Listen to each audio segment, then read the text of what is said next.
నమస్కారం yes news కి స్వాగతం. ఈనాటి వార్త విశేషాలు. ఖమ్మం నగరంలోని శ్రీ చైతన్య ఒలింపియాడ్ స్కూల్లో నగరంలోని టీచర్లకు వర్క్ షాప్ నిర్వహిస్తుండగా ఒక్కసారిగా గుండెపోటుతో టీచర్ గారపాటి జయరాజ్ కుప్పకూలిపోయాడు. దీంతో తోటి టీచర్లు అతన్ని స్థానిక ఆసుపత్రికి తరలించగా అప్పటికే మృతి చెందినట్లు వైద్యులు తెలిపారు. డెమో ఇస్తుండగా కుప్పకూలి చనిపోయిన విజువల్ సీసీ కెమెరాల్లో నమోదయ్యాయి. టీచర్ మృతి పట్ల స్కూల్ యాజమాన్యం తోటి టీచర్లు సంతాపం తెలిపారు. ఆయన మృతి పట్ల కుటుంబ సభ్యులు కన్నీరు మున్నీరుగా విలపిస్తున్నారు.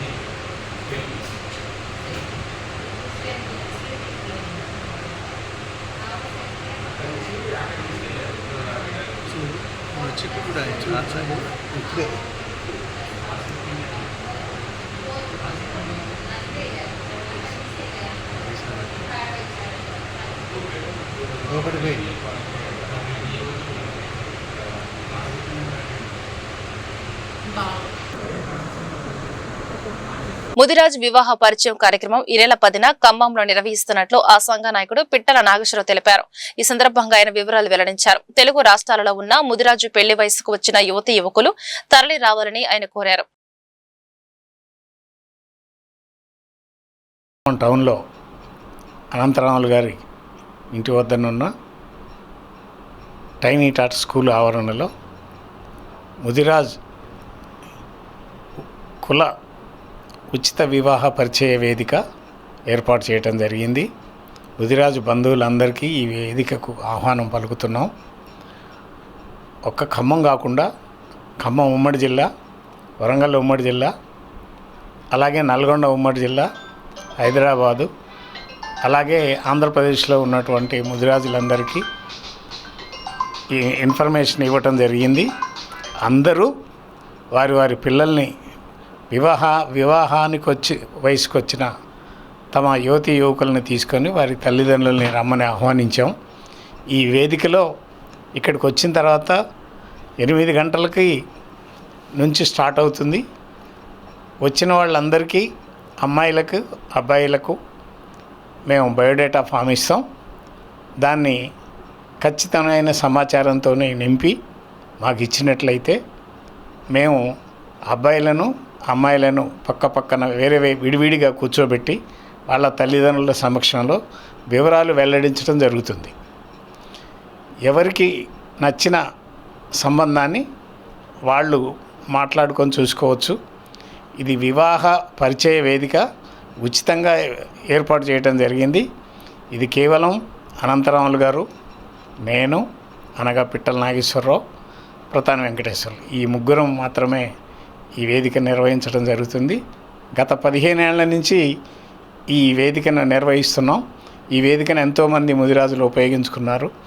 అలాగే ఈసారి కూడా అందరూ వివాహ వయసుకు వచ్చిన యువతి యువకులైన ముదిరాజులు ఈ వేదికను ఉపయోగించుకోగలరని కోరుచున్నాం.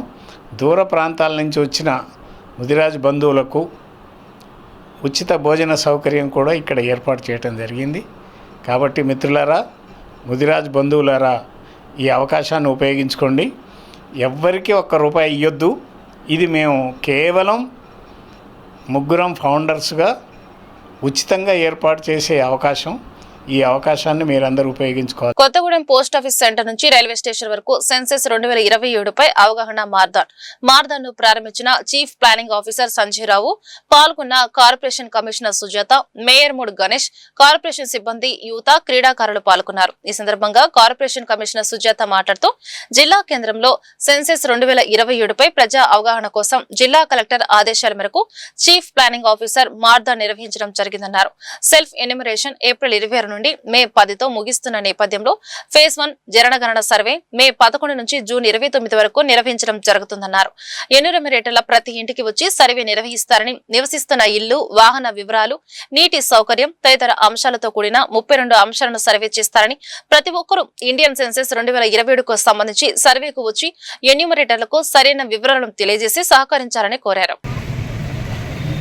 మొదటి దశ జనగణన ఏప్రిల్ 26 నుంచి జూన్ 9 వరకు, మే 11 నుంచి జూన్ 9 వరకు జరిగే హౌస్ లిస్టింగ్ ఆపరేషన్ ఇంటింటి సర్వేలో ఎన్యూమరేటర్ అడిగే ప్రతి ప్రశ్నకు మీ కుటుంబ వివరాలు, మీ ఇంట్లో సమాచారం ఇవ్వడం పౌరులుగా మన బాధ్యత. అలాగే స్వీయ గణన ఐడిని కూడా ఎన్యూమరేటర్ కు అందజేయండి. Director of census operations Telangana Shrimati Bharati Holikeri గారు ఏమంటున్నారంటే, మీ వివరాలు గోప్యంగా ఉంచబడతాయి. మన వివరాలు, మీ ఇంట్లో సమాచారం ఇవ్వటం పౌరులుగా మన బాధ్యత. అలాగే స్వీయ గణన ఐడిని కూడా ఎన్యూమరేటర్ కు అందజేయండి. Director of census operations Telangana Shrimati Bharati Holikeri గారు ఏమంటున్నారంటే, మీ వివరాలు గోప్యంగా ఉంచబడతాయి. మన జనగణన మన వికాసం, మన జనగణన మన అభివృద్ధి.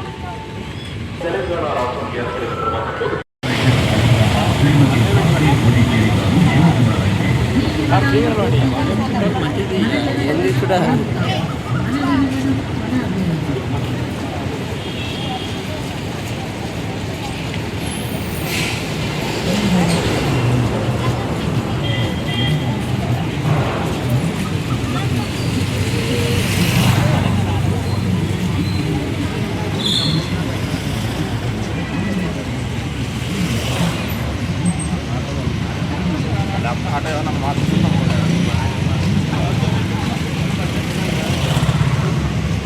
సెన్సస్ 2027 సంబంధించి ఈ రోజు కొత్తగూడెం కార్పొరేషన్ పరిధిలో, కొత్తగూడెం డిస్ట్రిక్ట్ పరిధిలో కలెక్టర్ గారి ఆదేశాల ప్రకారం చీఫ్ ప్లానింగ్ ఆఫీసర్ గారు ఈ రోజు మారథాన్ నిర్వహించడం జరిగింది.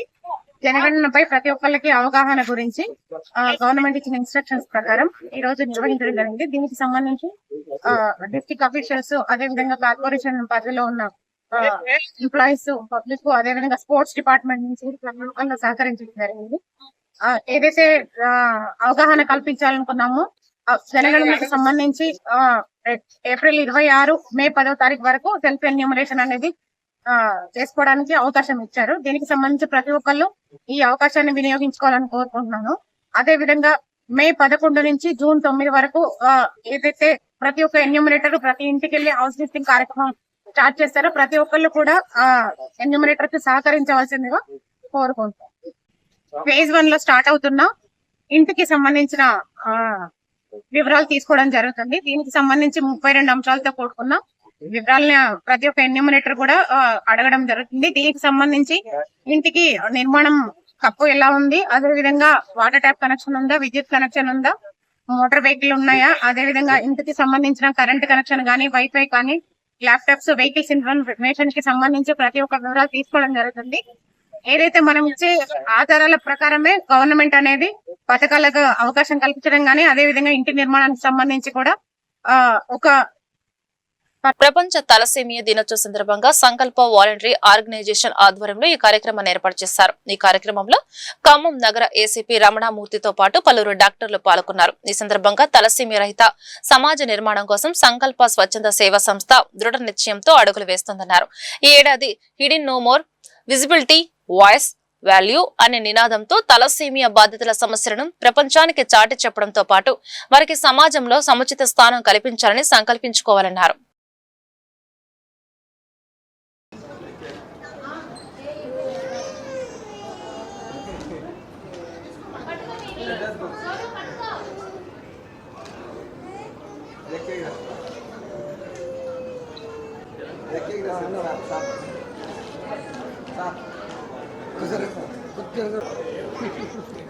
ఒకసారి అలా ఉండండి మేడం, అందరూ ఒకసారి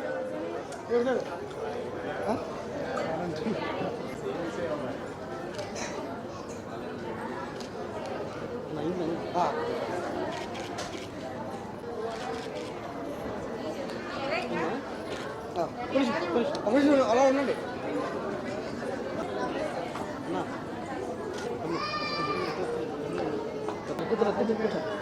అదే సరే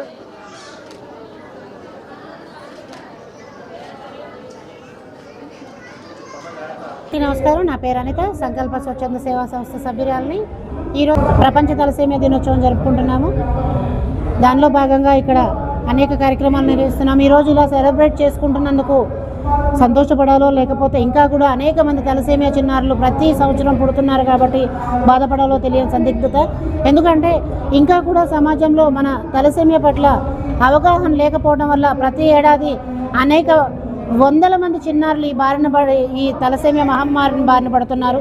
సో దయచేసి మేము ఒక్కటే కోరుకుంటున్నాము, ఈరోజు ఉన్న పిల్లలను కాపాడుకుంటూ రాబోయే తరాలకి తలసేమియా రాకూడదు అంటే కేవలం ప్రతి ఒక్కరు దీని పట్ల అవగాహన పెంచుకుంటూ మెనరిక వివాహాలను పూర్తిగా వ్యతిరేకించాలి. అలాగే వివాహానికి ముందు ప్రతి ఒక్కరు కూడా HB అనే పరీక్ష చేయించుకోవడం వల్ల మునుముందు తరాలకి ఈ తలసేమియా అనేది రాకుండా చేయొచ్చు. మనందరికీ తెలుసు, ఒకసారి తలసేమియా బారిన పడ్డాడు అంటే బాబు కానీ పాప కానీ ప్రతి 15 రోజులకు ఒకసారి రక్తం ఎక్కించుకోవాలి. అలానే ఖరీదైన మందులు వాడాలి. వాళ్ళ జీవితకాలం పొడిగిస్తూ ఉండాల్సి వస్తుంది. కానీ అలాంటి బాధపడాలంటే మన కళ్ళ ముందు మన కడుపున పుట్టిన బిడ్డ చనిపోతాడని తెలిసి పెంచాలి అంటే తల్లిదండ్రులకు నిజంగా నరకము. సో మేము కోరుకునేది ఒకటే, ఎవరు ఆ బారిన పడకూడదు, ఆ తలసేమియా అనేది ఎవరికీ రాకూడదనే ఒక దృఢ సంకల్పంతో ఈరోజు ఈ తలసేమియా డే వేడుకలు నిర్వహిస్తున్నాము. సో దయచేసి ప్రతి ఒక్కరు కూడా తలసేమియా గురించి తెలుసుకోండి. తలసేమియా పట్ల అవగాహన పెంచుకొని HbA2 అనే పరీక్ష ద్వారా దీన్ని నివారించి అలానే సీఎం రిలీఫ్ ఫండ్ చెక్లను బీఆర్ఎస్ ఎమ్మెల్సీ తాతా మధు లబ్ధిదారులకు పంపిణీ చేశారు. గత బీఆర్ఎస్ హయాంలో పెద్ద ఎత్తున నిధులు కేటాయించామని, ఇప్పుడు భారీగా కోతలు విధించినట్లు ఆయన పేర్కొన్నారు. ఎన్నిక లక్ష్యాలు ఖర్చు చేసి వైద్యం పొందిన 60,000కు మించి నిధులు రావడం లేదన్నారు. ప్రభుత్వ పేదల కోసం అమలు చేస్తున్న అనేక పథకాలను నిలిపివేసిందని మధు ఆరోపించారు. ఈ క్రమంలో మాజీ ఎమ్మెల్యే సండ్ర వెంకట వీరయ్య, కమలరాజ్ తదితర నేతలతో కలిసి మధు మీడియాతో మాట్లాడారు.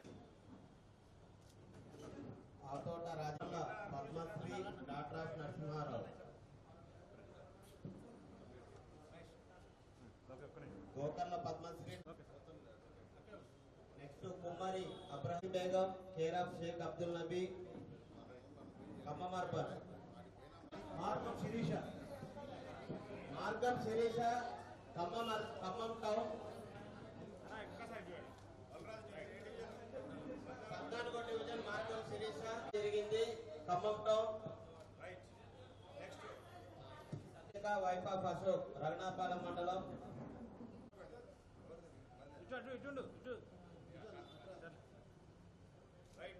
నెక్స్ట్ బాడో నాయకత్వం, మంత్రులకి కేసీఆర్ గారి నాయకత్వం. జై తెలంగాణ, జై తెలంగాణ,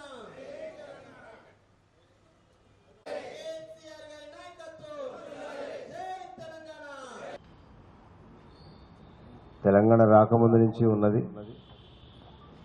ప్రభుత్వం ఏంటంటే పేదలకి వైద్యం అందించాలి అనే బాధ్యత నుంచి తప్పించుకోవడం కోసం పెట్టిన కార్యక్రమం ఇది. వాస్తవంగా మాట్లాడుకోవాలంటే ఎందుకు అంటే ప్రైవేట్ హాస్పిటల్ని బాగు చేయడం కోసం పెట్టిన కార్యక్రమం. అయినా కానీ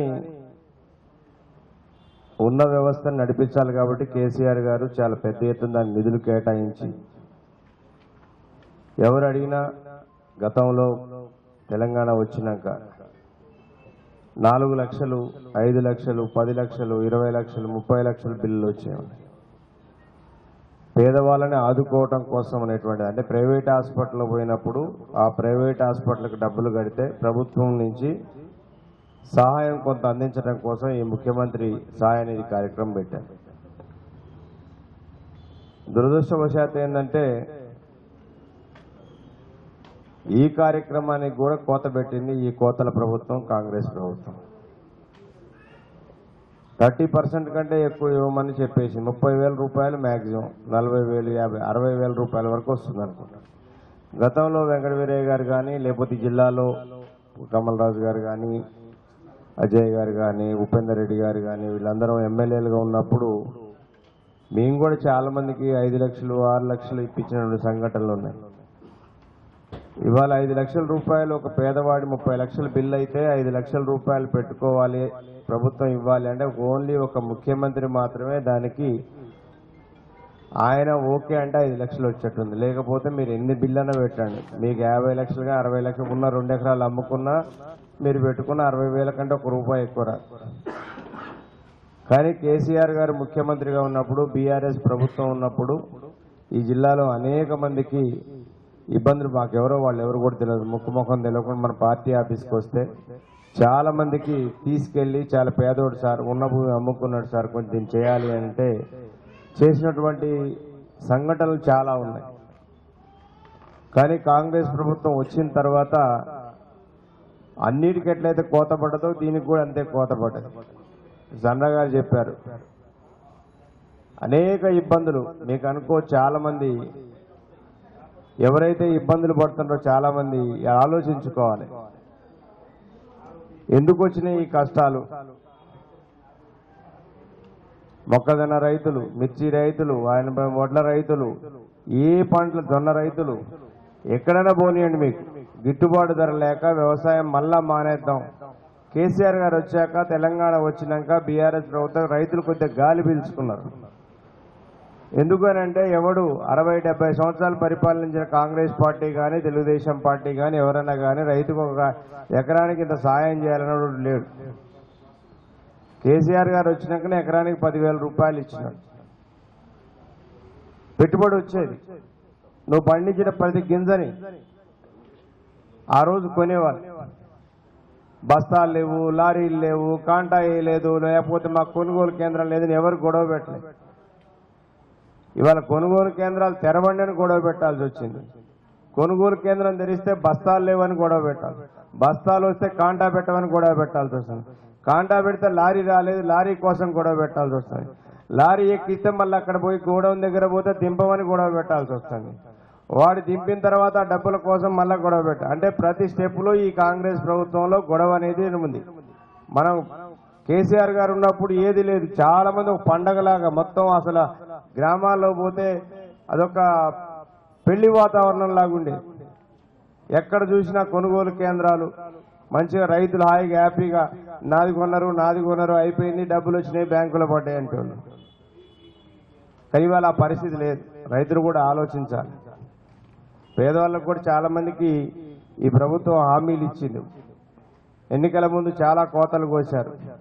మీకు తెల్ల రేషన్ కార్డు ఉంటే ఆడవాళ్ళందరికీ 2,500 రూపాయలు ఇస్తాం నెలకని చెప్పేసి కోత కోసారు. మీరు అందరు పెట్టి వరుస పెట్టి గుద్దారు ఆయనకి. మరి తెల్ల కార్డు ఉన్న వాళ్ళందరి కోసం నవ్వుతుంది మా అక్క వెనకాల. వస్తున్నాయి 2,500 రూపాయలు. నీ తెల్ల కార్డు ఉందిగా. కేసీఆర్ గారు వచ్చి పాపం ఏదో మనకు తెలంగాణ వచ్చింది, అందరం కొట్లాడినాము మంచిగా. శివప్రసాద్ అనే వ్యక్తి మృతి చెందారు. వైరా మున్సిపాలిటీ 9వ వార్డు నివసిస్తున్న ఆది శివప్రసాద్ వైరా రిజర్వాయర్ ఆనకట్ట సమీపంలోని బతుకమ్మ ఘాట్ వద్ద ప్రమాదవశాత్తు కారు జారి నీటిలో మునిగి మృతి చెందాడు.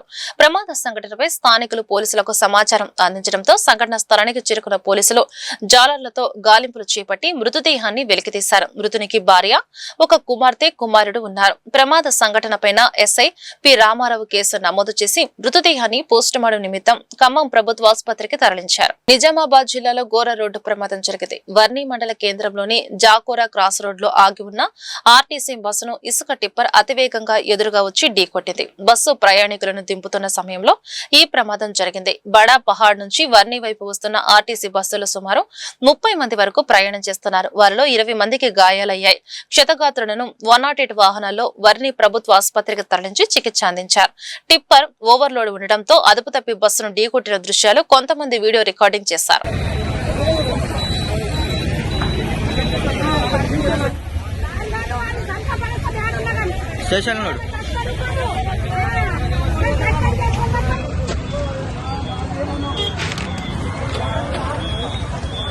మీరు బండి బ్రేక్ చేసినాడు చూసి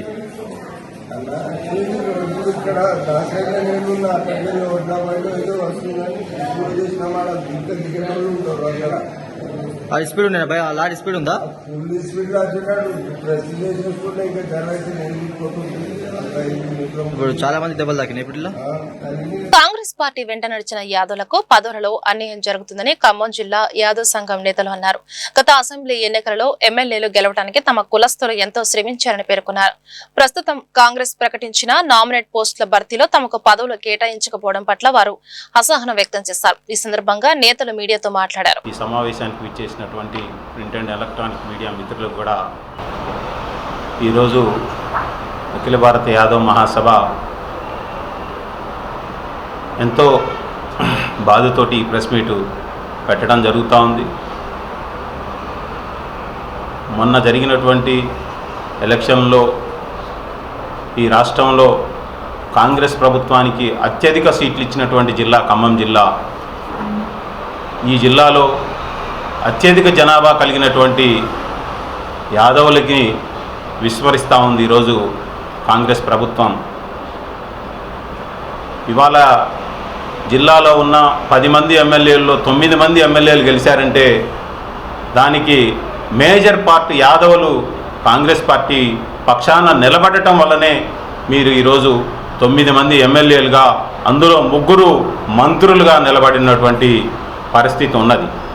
ఇవాళ రాష్ట్ర స్థాయిలో చూసుకుంటే ఒక్క కార్పొరేషన్కి కూడా యాదవుల్ని మీరు ఎంపిక చేయట్లేదంటే యాదవుల పట్ల ఇవాళ ఉన్నటువంటి ప్రభుత్వానికి ఎంత చిత్తశుద్ధి ఉంది అనే దానికోసం ఇవాళ మేము ప్రశ్నించడానికి అఖిల భారత యాదవ్ మహాసభ ముందుకొచ్చింది.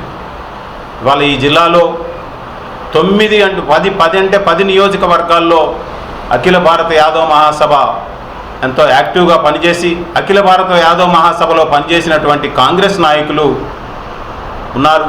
వారు ఈ జిల్లా మొత్తం కూడా 10 నియోజకవర్గాలు తిరిగి కోఆర్డినేషన్ చేసి మీ 10 మంది ఎమ్మెల్యేలకు పనిచేసినటువంటి నాయకులు ఉన్నారు. వారిని అందరినీ విస్మరించి మీరు ఇవాళ నిన్న మొన్న చేర్చుకున్న వాళ్ళనో లేదంటే ఆ మంత్రులకి ఆమ్యాములుగా ఉన్నటువంటి వ్యక్తులకు ఇవ్వటమో జరుగుతూ ఉంది. ఇట్లాంటి కార్యక్రమాలు మీరు ఇలానే కంటిన్యూ చేస్తే భవిష్యత్తులో మీ అందరికీ కూడా గుణపాఠం తప్పదని అఖిల భారత యాదవ్ మహాసభ హెచ్చరిస్తూ ఉంది. అదేవిధంగా మీరు ఇంతకుముందు గవర్నమెంట్ చూశారు ఏం జరిగింది. యాదవులు ఎంతో మేము ఇవాళ చూసుకుంటే 2 జిల్లాలలో కూడా ఉన్నాం. దాన్ని మీరు గమనించి ముందు నడిచిన గవర్నమెంట్లో కూడా యాదవులకు ప్రాధాన్యత ఇచ్చి ఏవైనా నామినేట్ పోస్టులు ఇంతకుముందు నడిచాయి. అదేవిధంగా మేము మల్లిబాబు గారు కానీ ఈ నాగచేతనాలు కానీ లోకేష్ యాదవ్ కానీ ఇంకా చెప్పుకుంటూ పోతే ఆ 2 జిల్లాలలో చాలామంది యాదవులు ఎంతో సేవ చేసి ఉన్నాం. దానికి మమ్మల్ని కొంచెంగా గుర్తించకుండా మీరు ఇవాళ 2 సంవత్సరాలున్నర దాటింది ఈ గవర్నమెంట్ వచ్చి ఇంతవరకు కూడా యాదవులు ఏందనేది మా నామినేట్ పదవి కానీ అదే ముందు రాబోయే కాలంలో మీరు గమనించండి. కార్పొరేషన్ ఎలక్షన్లు వచ్చినా కూడా ఎవరికి టికెట్లు ఇవ్వాలి యాదవులని గుర్తించి దాన్ని మీరు ఆ గుర్తింపుతోటి ఎవరికి టికెట్ ఇవ్వాలనేది మీరు వడపోసి యాదవుల్ని మాకు గుర్తుపెట్టుకోవాలి. అంతేకాకుండా మీరు చూశారు ఇంతకుముందు గవర్నమెంట్లో గొర్రెలోకి ఎంత అభివృద్ధి జరిగిందో మీరు అది మీ అందరూ తెలుసు. మీరు అది చెప్పుకోవాలంటే చాలా ఉంది. మీరు నగదు బదిలీ 2 లక్షలు ఇస్తానన్నారు, అది లేదు. కాబట్టి అలాంటి ఇంకా ముందు జరగకుండా మీరు మాకు యాదవులకు ప్రాధాన్యత కల్పించాలని కోరుకుంటూ 3 మంత్రులకు కూడా ఈరోజు మేము ఇది తెలియపరుస్తున్నాం. మేము యాదవులంతా ఎంతో బాధపడి ఎంతో కలవగలను. ఈ రోజు వరకు కూడా ఒక్కరు నామినేట్ పదవి ఏమీ లేదు. కాబట్టి మీరు దాన్ని గమనించి దయచేసి ఈ వార్తలు ఇంతటితో సమాప్తం. నమస్కారం.